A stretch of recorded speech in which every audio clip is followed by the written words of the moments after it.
Neurocysticercosis is the infection of the human central nervous system by pork tapeworm larvae.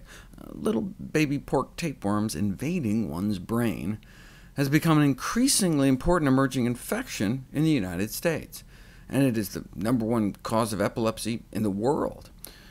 It's the most common parasitic disease of the human brain, and used to be only found throughout the developing world, with the exception of Muslim countries, of course. But that all changed about 30 years ago, and now it's increasingly found throughout North America. Besides seizures, the pork parasites may actually trigger brain tumors, cause an aneurysm, or psychiatric manifestations like depression, but who wouldn't be depressed having worms in their brain? Can also result in dementia, but the good news is, with deworming drugs, it's often reversible. Only rarely do you have to open one's skull and extract the larvae surgically. Once they get into your eyeballs, though, you really do have to remove them, dead or alive. I've talked about pork tapeworms before, but what's new is that we now know that they may present as chronic headaches, either migraines or so-called tension headaches, even when the worms in your head are dead. What they think is happening is that our body tries to chip away at their calcified bodies, and it may release bits of them into the rest of the brain, causing inflammation that could be contributing to headaches. Now, it's still rare, and even if you live in an endemic area, you can avoid getting infested with an adult tapeworm in the first place by cooking pork thoroughly. But what does that mean exactly? Well, first of all, it's found in some parts of pig carcasses more than others, and you can freeze the little suckers to death, no matter how infested the muscles are, by storing pork cut up into small pieces for a month at sub-zero temperatures, and then cook the meat for more than 2 hours. That is one well-done pork chop.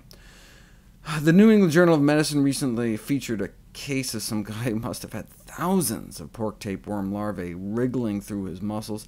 See all those little white streaks? Each one is a baby tapeworm. But that's why you can get infected by pork, since they get into the muscle, so cannibals might want to cook for 2 hours too. Not all parasites are associated with meat, though. An anxious but healthy 32-year-old physician presented to the family medicine clinic with a sample of suspected parasites from his stools, which had been retrieved from the toilet that same day. And here they are. Looked to be about an inch long. He had previously traveled to India, had Chinese food the night before. Who knows what they were? Maybe it was hookworms? The sample was sent to the microbiology laboratory for analysis. Later that day, the microbiology physician called to report positive identification of Vigna radiata, previously known as Phaseolus aureus, in the stool sample, or in common parlance, a bean sprout. They were bean sprouts! The patient was called and gently but firmly informed of the diagnosis. Given the nature of the identified specimen, the information was presented in a non-judgmental, respectful manner, so as to not offend the sensibilities or sensitivities of the patient. Their parting advice to fellow physicians in cases of this nature would be as follows: as comical as the findings might seem, try not to laugh.